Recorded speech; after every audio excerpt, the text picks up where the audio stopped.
अगर आपकी मम्मी मार देती हैं और आप रोने लग जाते हो तो आपको लगता होगा कि अब आप रो रोकर एक नदी भर दोगे, लेकिन ऐसा होता तो नहीं है, क्योंकि अगर आप पूरा दिन भी रोओगे तो आप लगभग आधा ग्लास आंसू ही इकट्ठा कर पाओगे। तो फिर आपको एक नदी भरने के लिए कितने दिन तक रोना पड़ेगा मैं बताऊंगा, पर उसे जानने से पहले अगर आपने भी कभी अपने मम्मी से मार खाई है तो इस वीडियो को लाइक करके चैनल को सब्सक्राइब कर लो। लाइक और सब्सक्राइब वही करेगा जिसने अपने मम्मी से कभी मार खाई है, और आपकी मम्मी आपको किससे मारती है नीचे कमेंट्स में बताओ। एनीवेज, अगर आप रो रोकर अपने आंसुओं से एक नदी को भरना चाहें तो आपको लगभग 500 सालों तक लगा। क्या आप भी टिक टैक टो गेम में हार जाते हो? तुम ये आसान ट्रिक सीख लो तो तुम हर बार टिक टैक टो गेम में जीत सकते हो। तो ये सिंपल ट्रिक कैसे कर सकते हो, लेकिन ट्रिक को दिखाने से पहले अगर तुमने कभी टिक टैक टो खेला है तो वीडियो को लाइक करके चैनल को सब्सक्राइब कर लो। तो हमेशा कोने से शुरू करो, ये जीतने का सबसे अच्छा मूव है। अगर तुम्हारा ओपोनेंट उस कोने से शुरू करता है जो तुम्हारे शुरू किए गए कोने के बिल्कुल सामने है, तो बाकी बचे 2 कोनों में से किसी एक का इस्तेमाल करो। उसे तुम्हें सेंटर से ब्लॉक करना पड़ेगा, फिर आखिरी बचे हुए कोने को पकड़ लो। अब तुम्हारे पास जीतने के 2 रास्ते हैं, लेकिन अगर तुम्हारा ओपोनेंट इस बॉक्स से शुरू करता है तो तुम्हें सावधान रहना होगा। उससे सबसे दूर वाला कोना चुनो। जब वो तुम्हें ब्लॉक करे तो तुम्हें भी उसे ब्लॉक करना होगा, लेकिन फिर भी तुम्हारे पास 2 रास्ते रहेंगे। अब वो कहीं भी खेले।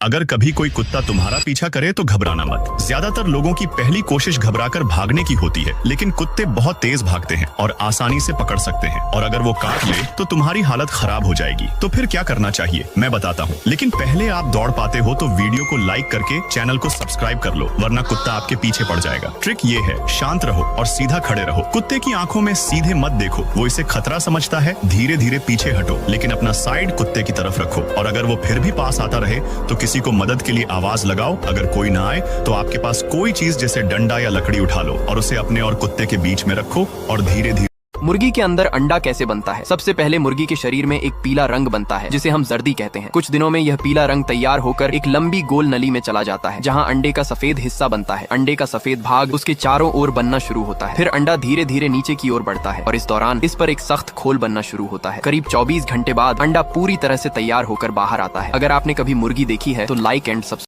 अगर आप ट्रेन टनल के अंदर हो और कोई ट्रेन तेज रफ्तार से आपकी ओर आ रही हो तो ज्यादातर लोग घबराकर भागने लगते हैं, लेकिन कोई भी ट्रेन से तेज नहीं भाग सकता। तो उस समय हमें भागने के बजाय क्या करना चाहिए मैं बताऊंगा, पर उसे जानने से पहले अगर आपके सामने इंडिया का झंडा और पाकिस्तान का झंडा हो तो आप कौन सा झंडा उठाएंगे? इंडिया का झंडा उठाने वाले इस वीडियो को लाइक करके चैनल को सब्सक्राइब कर लो। लाइक और सब्सक्राइब वही करेगा जो इंडिया का झंडा उठाना चाहता है, और पाकिस्तान का झंडा उठाने वाले कमेंट करो। एनीवेज, उस समय भागने के बजाय टनल की दीवारों में बने छोटे सुरक्षा वाले खाने ढूंढे। ये जगह सुरक्षित होती है। अगर ऐसी कोई जगह न मिले तो दीवार से चिपक जाएं। कुछ टनल में इतनी जगह होती है कि आप अपनी जान बचा सकते हैं।